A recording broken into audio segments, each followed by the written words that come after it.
Hey everybody, Pastor Matt here.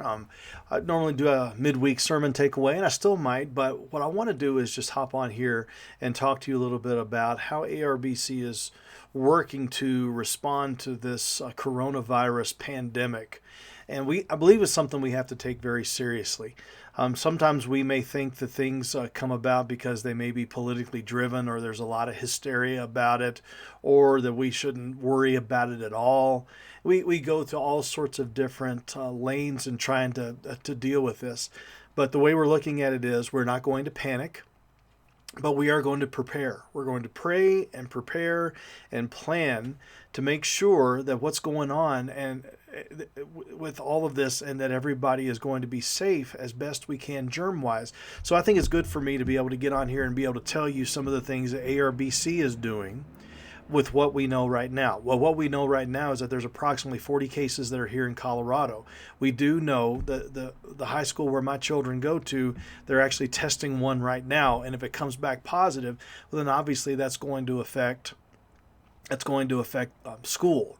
There's some schools here in Colorado that are already closing, like CSU, CU Boulder, and doing everything online right now. We're hearing about colleges across the country that are doing that. We know that the NBA has suspended their season for the time being. MLS, Major League Soccer, has suspended the season for the next 30 days, and then they're going to evaluate. So these are things that I think we need to be taking very, very seriously. We don't know a lot about this coronavirus, and we can compare it to the flu, but it can be like comparing apples and oranges right now. One has a vaccine, another doesn't. One can be contracted very differently than the flu, and we know that these things can stay alive longer even after they're already in the air. They can stay alive longer than sometimes some of these flu strains. We can't say we know everything, but we can prepare and we can plan to make sure that we're taking care of everybody that walks into this into our sanctuary. So I want to let you know some of the things we're going to be doing for this weekend, and especially for Sunday. Number one, we're having an electro spray type of disinfecting going to take place. We have a crew that comes in from True Clean, and on Saturday they are going to do some sort of spray in the church to disinfect everything in the church, every inch of it. So we're going to make sure that that's taking place, and we wanted you to be aware of that. On Sunday, we're going to encourage our greeters. If you come in and our greeters may not shake your hand or they may not give you a hug, please understand that that's not our normal thing. We love connecting with all of you, but we also want to make sure that we're protecting you and taking care of you. And so we're going to do all we can to wipe down all of the things that need to be wiped down before church, after church. We're going to do our best to stay on top of that. When you go in and you're going to be greeted by the ushers as you go into the worship service, they won't be shaking hands either. They may be tapping your elbow or giving you a salute or something along that line. That's what we're going to do. And then, but they won't have any bulletins. If you're used to our church, you may be used to that usher having that bulletin to hand out. Not this Sunday. We're going to actually have them in the pews laying there. So when you sit down, you get to pick one up. So we'll have 9 per pew, per bench. That's another thing we're going to do. Third of all, we're not going to be passing out the plates. So the way we do it is we have the ushers come forward during the offertory prayer, and then once that prayer is done, they disperse and they go to each end of the pew and everybody passes it. Well, we're not going to do that. We're not going to have everybody putting their hands on each of those plates. They're going to be standing in the back ready. And so if you could, when you give your offering, some of you give online, I would really encourage you to do that, to go online, and you can go to our website, arbc.net, and you can click on give. But also, given your Sunday school classes, if you happen to go to our Sunday morning Bible study, it's what we call Sunday school. If you happen to go to that, give your offering there. Or you can wait and give it right up front, or give it right there. Or you can walk up front before the service starts and put it in the plate.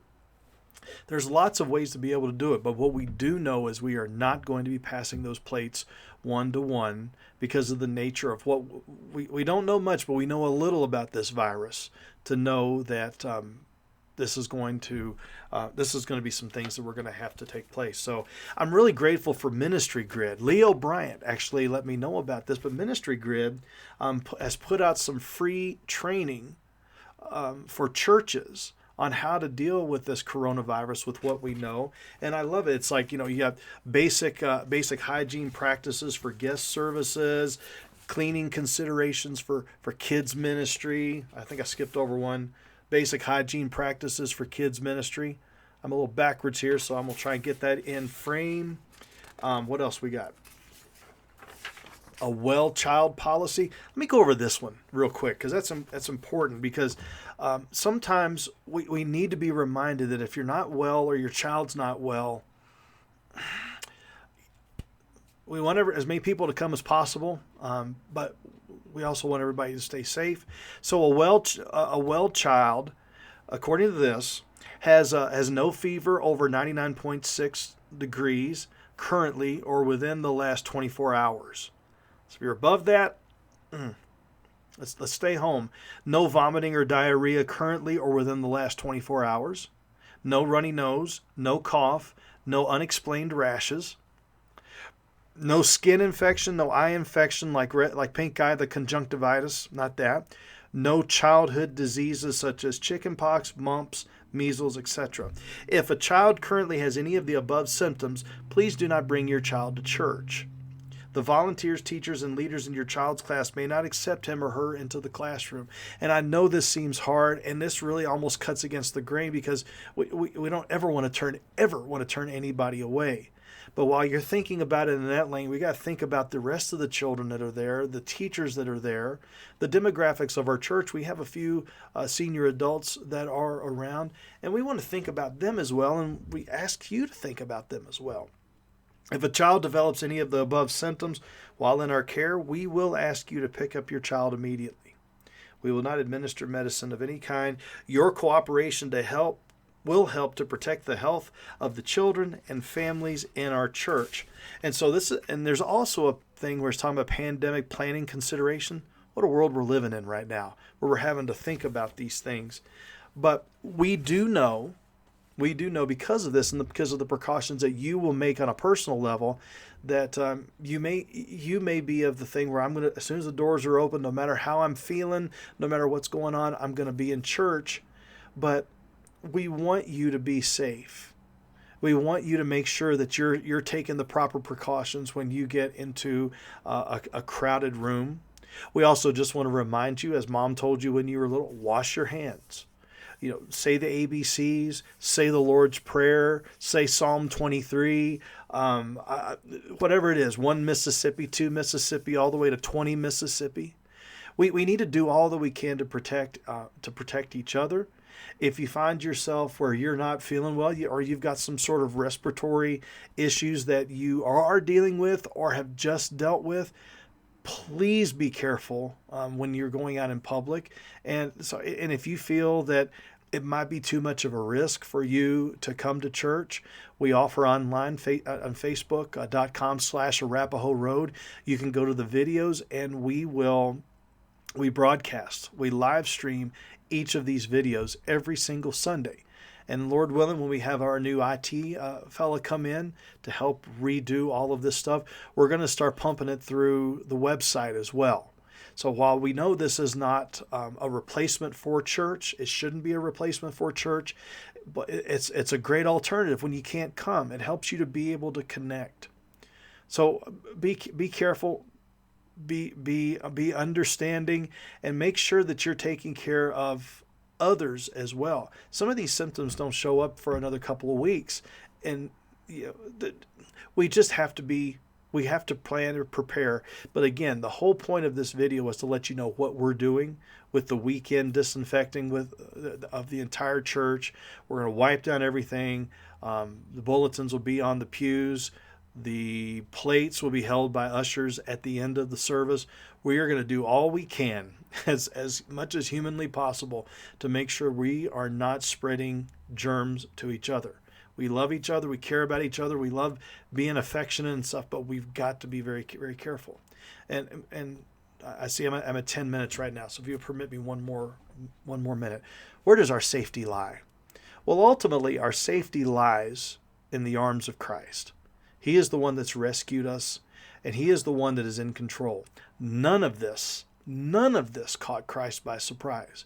We don't always know why God permits things to go on, or why God sends things and allows some of these things to happen.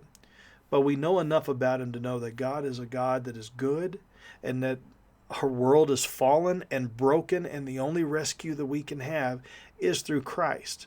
We may go through a season and a trial of suffering, but I hope that you will lean in and pray, study the Word, get to know your Lord better, and to be prudent. To be prudent about what you should be doing and loving your neighbor as yourself. As you're loving God in the midst of this, think about how you can love your neighbor and making sure that you're making right moves and right calls and right decisions on things. That's all we have. I'm going to include some other things in this below. Let's do our best to take care of things, all right? God bless you. Bye-bye.